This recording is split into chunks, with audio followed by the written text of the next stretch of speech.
আমাদের হাতে টাকা কম থাকতে পারে, এটা তো সত্যি। আমি এখন যে বাড়িতে থাকি ওটা তো আমার আব্বুর করা বাড়ি, আমি তো ওইখানেই থাকি।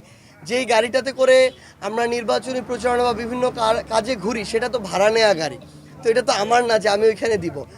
আর আয়ের বিষয় বা সম্পদের বিষয় যেটা দেওয়া হয়েছে এটা আসলে বরং এখানে আরও আত্মীয় স্বজনরা বলি বা বাবা মারা বলি কিছু যুক্ত করে এটা দেওয়া হয়েছে। এবং আমরা আমাদের জায়গা থেকে মাত্র তো শুরু করেছি, আমাদের তো আর অনেক বেশি থাকবে না যেমন বিভিন্ন ইয়াদের আছে। আমরা আমাদের জায়গা থেকে যতটুকু সত্য, আমার কাছে যদি সব মিলে এখন 3 লক্ষ টাকা থাকে আমি 3 লক্ষ টাকাই দিব। এবং আমি মনে করি আমার যারা আমাদের সহযোদ্ধা আছেন, নেতাকর্মী, আমাদের আত্মীয় স্বজন, পারিবারিকভাবে বন্ধুবান্ধব, সকলে তাদের জায়গা থেকে সহযোগিতা করছে।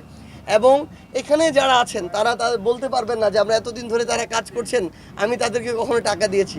তারা নিজের টাকা খরচ করে এলাকায় কাজ করছেন, ওয়ার্ড পর্যায়ে, ইউনিয়ন পর্যায়ে। তো ইনশাআল্লাহ আমরা মনে করি যে আমাদের হাতে টাকা কম থাকতে পারে, কিন্তু মানুষের যে ধরনের আগ্রহ, পরিবর্তনের আকাঙ্ক্ষা, মানুষ নিজে থেকে অংশগ্রহণ করছে। এবং আমরা মনে করি এটা যদি মানুষ করে, নিজে অংশগ্রহণ করে, এমপিটাকে নিজের এমপি মনে করে, নিজে কাজ করে, তখন একটা দায়বদ্ধতা তৈরি হয়। এবং তখন যে প্রতিনিধি নির্বাচিত হবে তারও একটা দায়বদ্ধতা থাকে যে তারা আমাদের জন্য এত কিছু করছে, এখন আমার তাদের জন্য কিছু না কিছু করতে হবে। তো ইনশাল্লাহ আমরা আমাদের জায়গা থেকে চেষ্টা করে যাচ্ছি আগামীতে পঞ্চগড়ের মানুষকে সাথে নিয়ে পঞ্চগড়ের জন্য আমরা আমাদের সর্বোচ্চটুকু দিয়ে কাজ করে যাব।